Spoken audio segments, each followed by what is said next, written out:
Welcome to Whitetail Rendezvous Podcast. This is Bruce Hutchin, host and executive producer.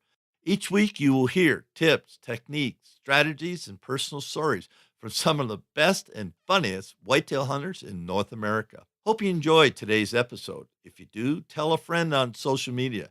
If not, tell me and I'll make it better. Thanks for listening, folks. I want to welcome the newest member to the QDMA family, Quality Deer Management.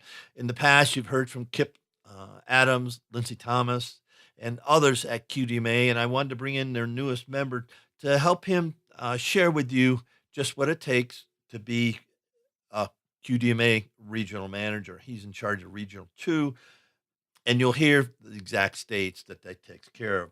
And Corey Slater is just one heck of a young man. Went to school, Kent State. Then he transferred after he met his girlfriend to Slippery Rock State in Pennsylvania.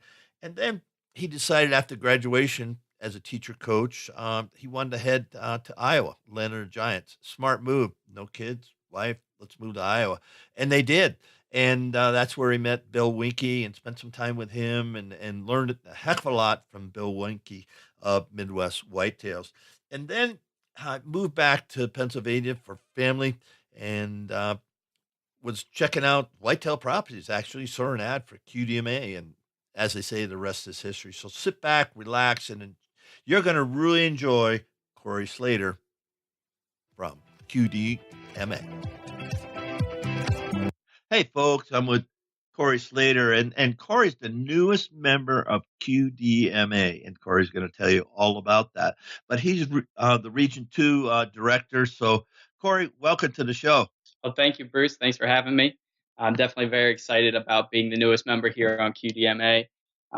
I'll be covering the Region 2.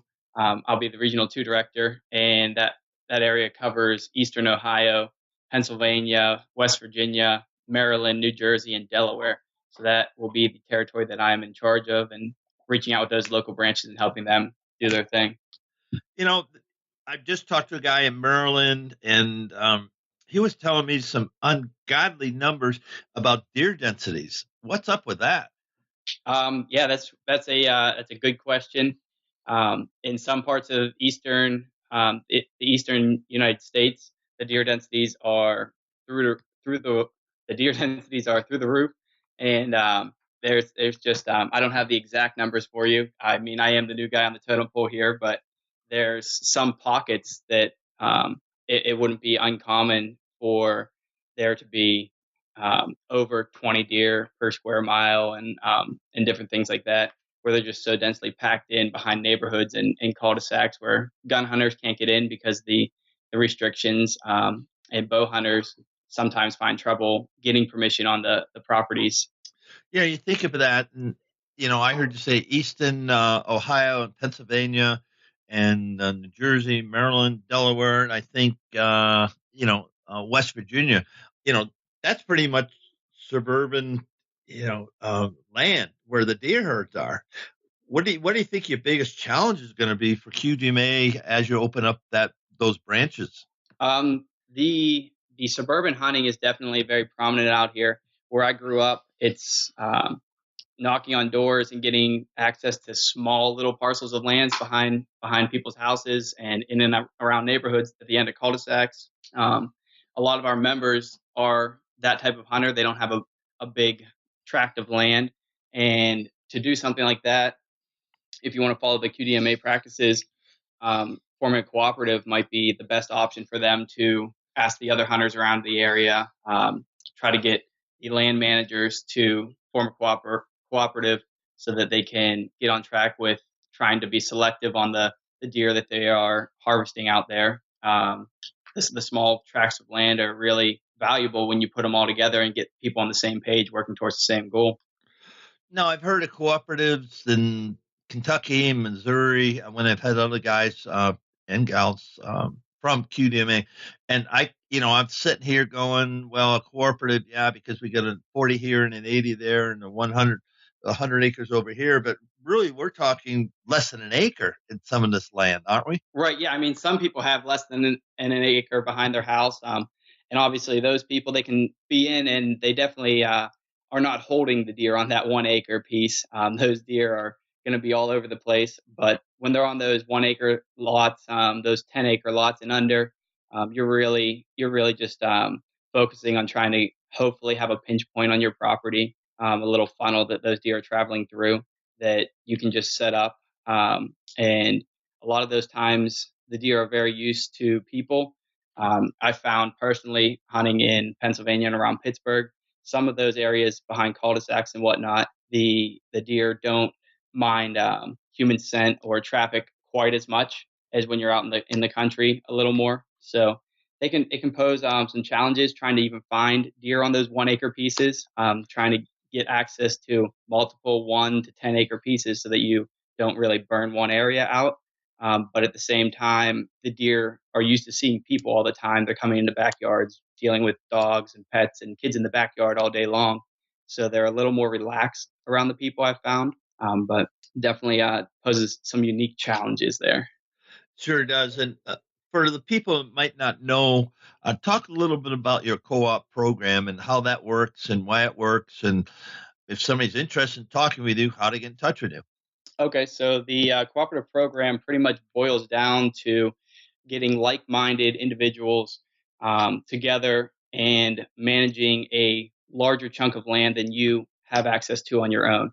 So if you and I both had access to 10-acre parcels of land or 100-acre parcels of land, whatever it might be, if we put both of ours together with this managing cooperative, we would agree not to shoot certain bucks or let certain age class deer pass, maybe put an antler restriction on the area personally that we're only holding ourselves accountable to.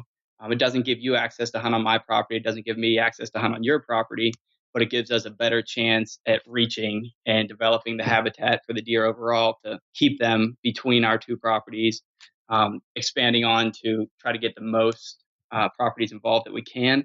At QDMA, we also have a new initiative that we're trying to engage and get more cooperatives built in the next 5 years. So that's definitely a big push of ours. So if you want to find out more about building a cooperative or how to do that, you could contact myself directly at cslater@qdma.com, or my phone number, my business phone number is 724-816-0693. And if you're in my region, I can definitely help you get a cooperative developed or get started on that, answer any questions you have. You could also, if you're in any of the other regions, you can go ahead and call our home office and they'll get you hooked up with the regional director that's around you and that could help you out in your specific situation. A lot of people ask me, hey, I want to be in the outdoor industry. And folks, as far as this guy's concerned, QDMA leads everybody in research and scientific data, and people that are on the ground trying to make whitetails, bigger, stronger. But even more than that, they're trying to build a relationship between hunters. And so, saying all that, Corey, why don't you just give us a background about why you joined QDMA?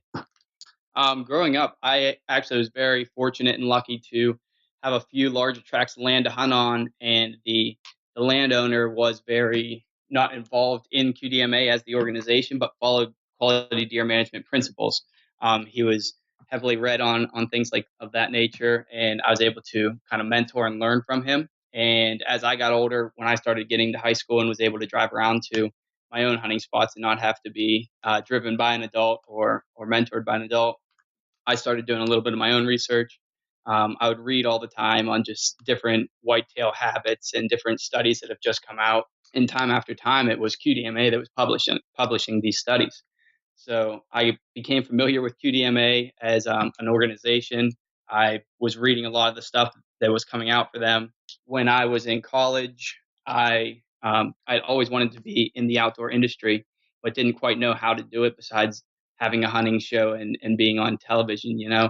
Um, and that was not really attainable for me. So I went ahead and went into the teaching field because I like teaching and sharing knowledge with different people. I ended up moving out to Iowa to continue hunting. But while I was out in Iowa, I had a great time out there. Moved back to Pennsylvania to be around my family and my wife's family, and was at home one day just surfing QDMA's website and came across the position opening.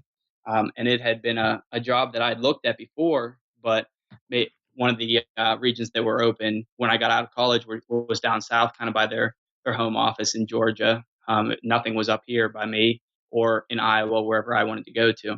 So it was not right for me at that time. But when I moved back to Pennsylvania and Pittsburgh area, they were looking for a regional director out here, and I could not get on that interview quick enough. I couldn't get my resume submitted fast enough for that one because it's always been a dream job to kind of work with an organization that's so prominent in the industry and knows exactly what they're talking about and has so much knowledge. They probably have more knowledge stored and archived and filed than I'll ever even be able to read in my lifetime. So that was That an exciting. Yeah, thanks for that. And QDMA is what, in 37, 38 states across the Midwest and a little bit in the West?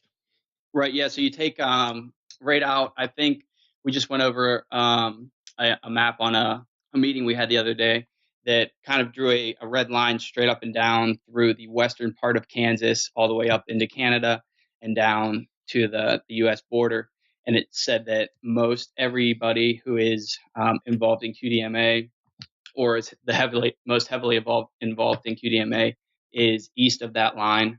It runs a pretty good horseshoe around the Northeast and goes down to Florida, sort of sideways horseshoe like that through the Panhandle over to Alabama, and over into the side of Texas there. But we're missing a lot of people in the Midwestern states, and that is definitely a big focus for us to try to grow and establish a name for ourselves out there in the Midwest. I think they might know QDMA or quality deer management principles, but they might need a little more, or we would like to get them a little more information out there and just get some more ground on the or feet on the ground out there and grassroots sort of introduction out there. Because I know in Colorado, Wyoming, Montana, all the way up there. I'm not familiar with the deer herd whitetails in New Mexico, but I know going across Idaho, a big deer herd. There's a lot of, I know people that hunt there. So you think about the whitetail, he began the Virginia whitetail, isn't that the correct, or Eastern whitetail? I forget. And I don't know the scientific name. But anyway, they just kept migrating or pioneering west and found the river drainages, and then all of a sudden they're, as you could say, they're everywhere. Yep, that's what whitetail encompass the largest area across all the game species. They're the most hunted game species in North America, and it drives the hunting industry and it's the backbone of the hunting industry.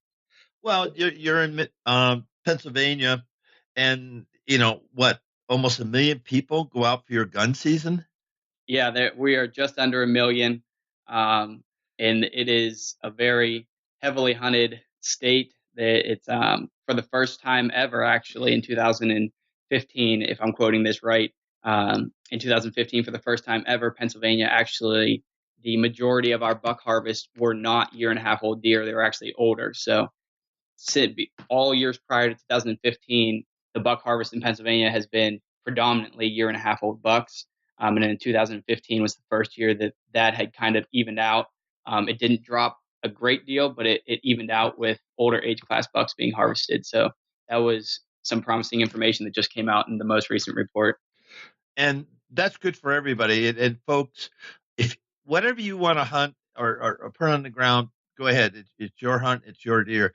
But the more you let people, and you've heard this before, let go and let grow, you're going to have 4.5, 3.5, 4.5, 5.5-year-old deer. And it's exciting to see one of those bucks with that headgear come through the forest, right? Oh yeah, it 100% is. I'll take that and run with it a little bit.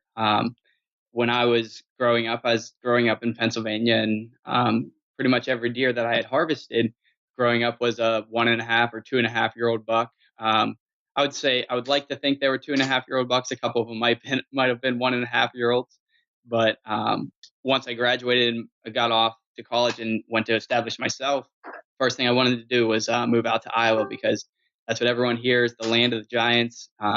That's where all the big bucks are shot every year. People talk about it all the time. It's in the media. So that is the epitome of whitetail hunting, and that's where I wanted to be. So I ended up moving and living out there for 2.5 years.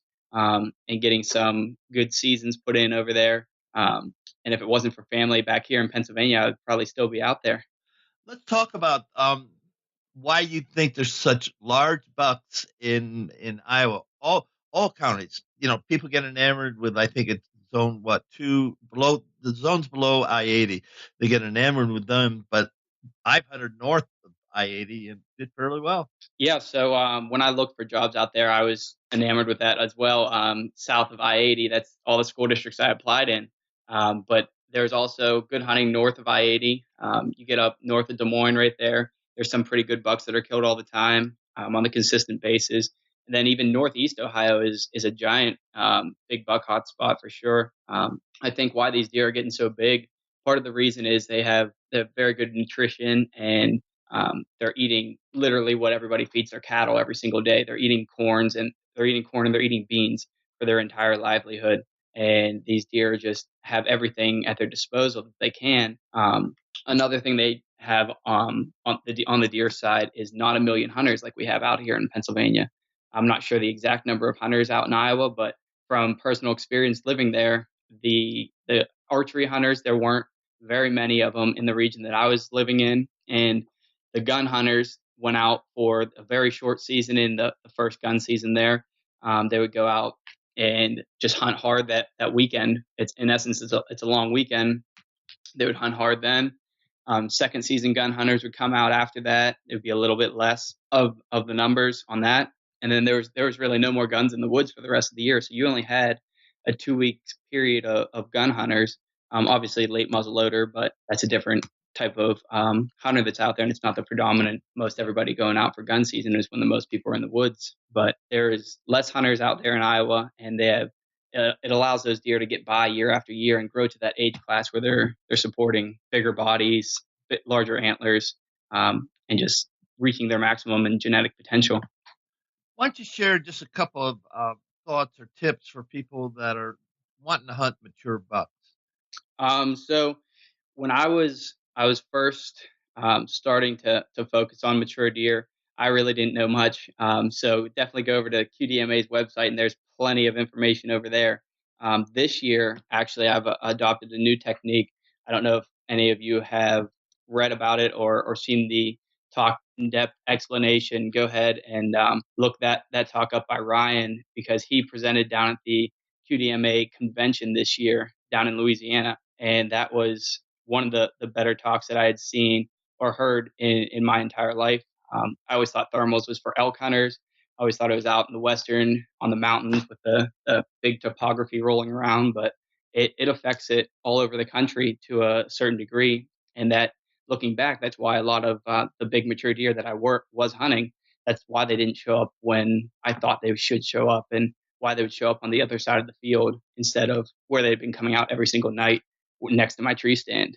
Thanks for that. And you think about a young man at your age with a bright future. What do you think the whitetail future is? Just the future of the whitetail deer. The future of the whitetail deer is um, a little bit uncertain with the CWD talks that are going around right now, which is the biggest threat to it in this current day and age. Kip Adams was just out giving a presentation on chronic wasting disease in Michigan this past week, and he had a lot to say out there. But if you want to get really in depth and nitty gritty stuff, Lindsey Thomas and Kip Adams both have very good information on the future of whitetail deer and where they're going to go, and they're very knowledgeable biologists, and they do a great job with that and know more than I'll ever be able to comprehend, I think. Well, you got a few years to learn something. That's for sure. That's for sure. And when we look at QDMA, I can remember early on, Kip was on the show, Hank was on the show, and Lindsey Thomas was on the show, and they all shared a little bit different. So your perspective, you shared some about the scientific, and you did the study, and you wanted to go to work for them, but share some other thoughts you have about QDMA and why people should consider becoming a member. QDMA is definitely a very great and strong organization. As far as nonprofits go, we earned a 4-star, which is only the top 25% of nonprofits do that. The way you earn that is being transparent, letting people know where your funding goes, and also putting it towards actual research and actual implementing it, and not just wasting it all on corporate deals and people going on vacations, things like that, that some nonprofits have had the reputation of having. QDMA does not. They actually put, I think it was 97% of all funding, if I'm correct, goes towards either biology, research, habitat development, enhancing the habitat on public lands, trying to gain access to it, voting for in hunters' favors for different bills that politicians are trying to pass. 97% of all funds actually go towards that. So you're really just buying a license every year isn't enough to conserve the hunting heritage and to protect our public lands and things like that. And QDMA is actually putting their money that you donate to them, putting it towards things like that, and developing. The biologists are studying all the different aspects and of the deer and how to make that better. You're doing fine. You're All right. doing fine. So let's talk about the Dear Steward program, where people can go and spend a weekend with some pretty bright and shiny people in the industry. I know Bill Winky with people were up near his place. I think it was last summer sometime. So let's talk about Dear Steward ship program. Okay, so Dear Steward, you can take Dear Steward 1, you can take that online, and it'll give you the basis of everything you need to know about whitetail, from aging deer on the hoof, just a lot of the basic a lot of the basic principles of quality deer management, how to effectively manage your property and enhance the environment and habitat, how to just it's a how to beginner's crash course on developing and managing for your deer herd. I'm actually currently enrolled in the Steward 1 course. I haven't gone through them before, but Deer Steward 1 is what I'm enrolled in right now. And then next summer, Deer Steward 2 involves an actual piece like that, like going to Bill's land, or the Heartland Bowhunter guys actually had people out to their land, I think last year or the year before. So Deer Steward 2 classes go out to farms and actually put their feet on the ground and get to see how things work a little bit more in depth. But it's a great learning tool. It's $200 if you're not a member of QDMA to enter Deer Steward 1. $175 if you are a member of QDMA. You want to take that class, and it's through the University of Clemson. So it's a good class to get enrolled in and get a solid base of knowledge under you. Can I get some college credits for it? I'm not sure on that, but check it out. See if your employer will pay for it, right? Oh, we're having fun here, folks. But, I know some people that have gone through Deer Steward 1, Deer Steward 2. And if you're a deer hunter, let me put it this way. One, I think membership in QDMA is $25, right? Yes. So membership with QDMA is, I think it might be $30, but I haven't actually been on that quite yet recently. Okay. So anyway, so when you take the Deer Steward 1, you get $25 off. But the thing is, the more you're knowledgeable, and here's the point I want to make, listeners, the more you're knowledgeable about the critter, your animal, deer you're hunting, the better hunter you are. But okay, so hunting's great, but then it's the overall view. How can I make my local neighborhood, my local community, a better place for all deer hunters? And that's where QDMA is so different than anybody else, because they are building community of deer hunters who really give a rip about the whitetail deer. Make sense? Yep. So it is, you're spot on there. QDMA throughout their first 30 years had a mission of trying to get the information out to people on how to grow bigger deer and how to manage bigger deer. And for the most part, they have accomplished that goal. And pretty much everyone has the information out there. We're still going to continue to push that information out, but we're also trying to get more in touch with the roots of hunting right now. And that's one of the new initiatives that we have going on. So what we're talking about that would be just, it's not all about the size of the deer that you shoot. And now it's more, you need to not forget and remember the people and the experiences that you had while you were trying to harvest that deer, or maybe the relationships you formed, and possibly taking a youth out to mentor them, or even an adult that has never been out to hunt before, going out to mentor them in the woods, and just knowing people and forming relationships is really what brings hunters together and has us all on the same page. So not everybody's going to have a chance to hunt 150-inch deer every year, but they can be out in the woods and they can be hunting and they can be forming memories that are going to last a lifetime. Yeah, and to underscore that, this fall, matter of a month away, I'll be hunting with the same guy that I hunted with in 1966. That's 51 years of hunting. We're both alive. That's a flat out miracle. But you think about that, and that's how long the hunting relationship can be. And yeah, I went to college with him and all that, but we've been doing the same thing and hunting the same farm. That's the other thing. The farm's been in the family for that long. That is that's pretty amazing to have something like that, a story to tell about that. I'm sure I would love to have seen some of the sights that you guys saw from the tree stands on that farm over those 51 years and the things that you Uh, guys got to share. well, we've taken them all down, but we actually built wooden stands. How do you build a wooden stand? You get some plywood and you get some 2x4s and you get a saw and you get some big nails, three penny nails, 5 penny nails, whatever, and you pound them into these trees and expect them to be there for, the next 10 years. Well, you and I both know trees grow. And so, we, they were death traps. I know some of them you get up and it had frosted or iced over and you almost slip off the wooden steps and stuff. It's just crazy. Oh yeah. Uh-huh. There was no safety, there's no safety harness, Right, you right. were just That's up what there. I definitely have experienced those ones. I actually shot my first deer out of my first buck and my first doe out of wooden tree stands, and on the one wooden tree stand, I actually, when I was very young, had slipped and fallen when I was coming up halfway up the tree, slipped and fallen out of that. And that was there were no like safety lines back then that you're attached from the ground all the way up. And so luckily I wasn't all the way up at the top of the tree when I did slip off one of those frosty 2x4s. It was nailed into the side, but it was definitely have those memories to share with you. Yeah, and that's what it's all about. We're telling campfire stories, and Corey and I in the warm up we're talking about. There's a buck over my shoulder there, and that came out of Iowa and had great brow tines, and I shot him. Was it a 150 buck? No, but he was so pretty that he's going to be on my wall forever. So and that's the story. Just like I just shared with Dick Rogers, myself, 51 years hunting the same farm. That to me is priceless as a hunter. And there's so much backfill on that, sitting around and playing cards and having a beer or whatever.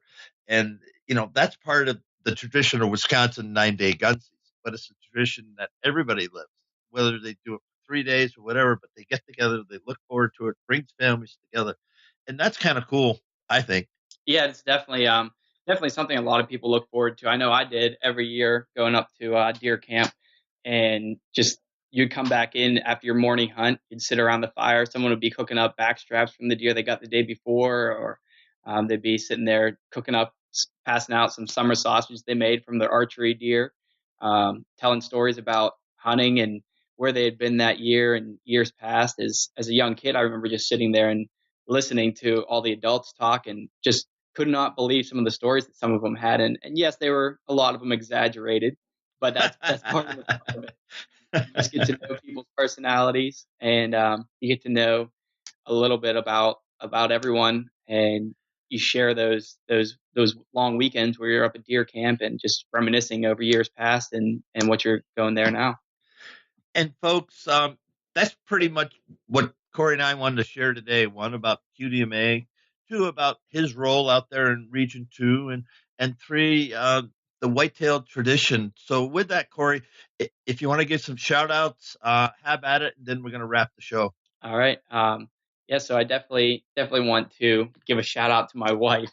She's the one who has followed me out to Iowa to hunt deer, and then come back with me to Pennsylvania and let me take this job with QDMA, where I get to travel around the country and talk to people about deer. So she's very supportive in that, and I'm glad that I get to hunt with her every day of the season and go out with her as much as I can. Well, with that, folks, I want to thank Corey Slater from QDMA for being a guest and giving us some insight of what QDMA is all about. So if somebody wants to join QDMA, what do they need to do, Corey? You can hop right over to our website, qdma.com, And there's up in the top right-hand corner, there's a Join Me tab. It's one of the most simple organizations I've ever been a part of on how to join. You just click that, and it'll ask you for some credit card information. You'll get your quality whitetail issues mailed out directly to your house. There's also information there on which area of the country you live on. It'll give you a regional director like myself that can hook you up with a local branch in your area to get you actively involved and with QDMA and different organizations, fundraising opportunities and things like that in your area. With that, Corey Slater, again, thank you so much for being a guest on Whitetail Rendezvous. And I'm sure my thousands and thousands of listeners across North America are going to pick up some nuggets here and find out a little bit more about QDMA. All right. Thanks, Bruce. I hope you guys enjoy the next episode as much as I did in taping it. And the interviews with Drew Fulsang of Outdoor Savage Company, and it's an internet e-commerce site. He sells a lot of apparel, logo merchandise. But even more than that, he loves to hunt whitetails, but I think he loves to hunt ducks even more. He hails from Georgia, and he does basically all his hunting along the Mississippi Flyway for ducks, and then in his local area for whitetails. And that's great, folks. And the outdoor life has treated him well. But when you hear his story, you're gonna kind of question yourself and check yourself out and ask yourself some hard questions. And Drew is upfront, personal, and all in of who he is, why he's where he is today, and the challenges he's overcome. That being said, Drew, I'm really excited you took the time to be on Whitetail Rendezvous. Thanks for joining us. Be sure to tune in tomorrow for another episode of Whitetail Rendezvous, where you can listen and learn from the experts so you can be more successful on your next hunt. Until next time, listen, learn, and succeed.